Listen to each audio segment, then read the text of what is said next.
मित्रांनो, आम्ही आदित्य, ओम, पवन आणि मी अनिकेत आम्ही सगळे ट्रेकला आलो आहोत. तर जरंडेश्वर हे ठिकाण कुठं आहे आदित्य, ओम सांगा. तर जरंडेश्वर हे ठिकाण 27-25 किलोमीटर अंतरावरती आहे आणि जरंडेश्वरला हे समुद्र सपाटीपासून किती 900 मीटरवरती आहे ना? हो 900.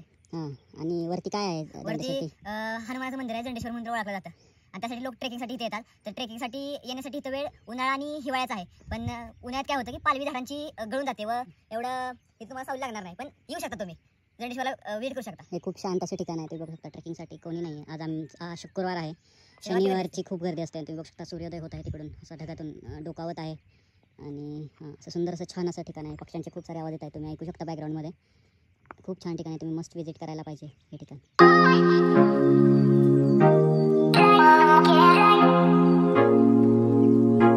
गडावरून वर चढताना आपल्याला पायऱ्या लागतात. पायऱ्या चढून वर जावं लागतं. ही मंडळी सगळी वर चढताना जाताना पाण्याची बाटली घेऊन जावा, कारण की खूप चढावं लागतं. ओम जरंडेश्वर हे ठिकाण तुम्हाला ओम दिसतोय तसं जागोजागी भावी भक्तांना बसण्याची जागा आहे. तसंच जागोजागी या दगडावरती जय श्रीराम लिहिलं आहे. मित्रांनो, ट्रेक करताना इथं काय ॲरो दाखवलं नाही, पण ठिकठिकाणी रोडवरती वर जाताना गडावर चढताना जय श्रीराम लिहिलं आहे. मग ह्या दगडावरती लिहिल्यामुळे आपल्याला कळतं की कुठून कसं जायचं आहे.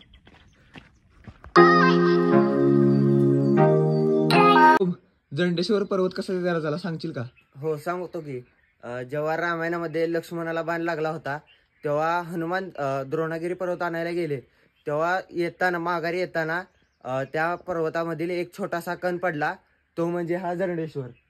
समजा त्याचा एक लहान तुकडा जर एवढा असेल तर तो द्रोणागिरी पर्वत केवढा मोठा असेल व आपल्या हनुमान केवढा मोठा असेल हे याचा तुम्ही विचार करू शकता.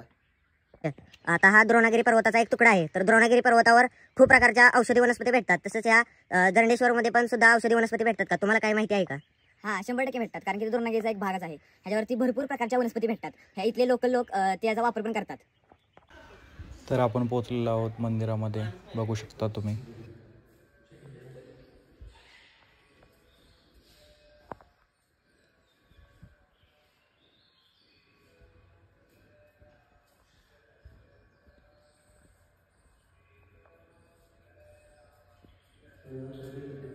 जरंडेश्वरवरती समर्थांची गुफा आहे. आता आम्ही तिकडे चाललेलो आहोत, तुम्ही बघू शकताय.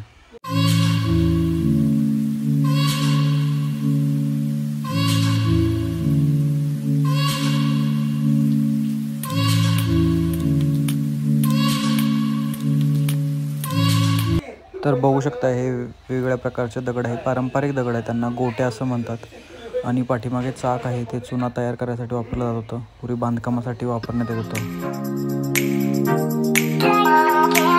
तर असा होता आमचा छोटासा ब्लॉग. तुम्हाला जर आवडला असेल तर लाईक, शेअर, सबस्क्राईब करायला विसरू नका. Thank you so much for watching. Bye.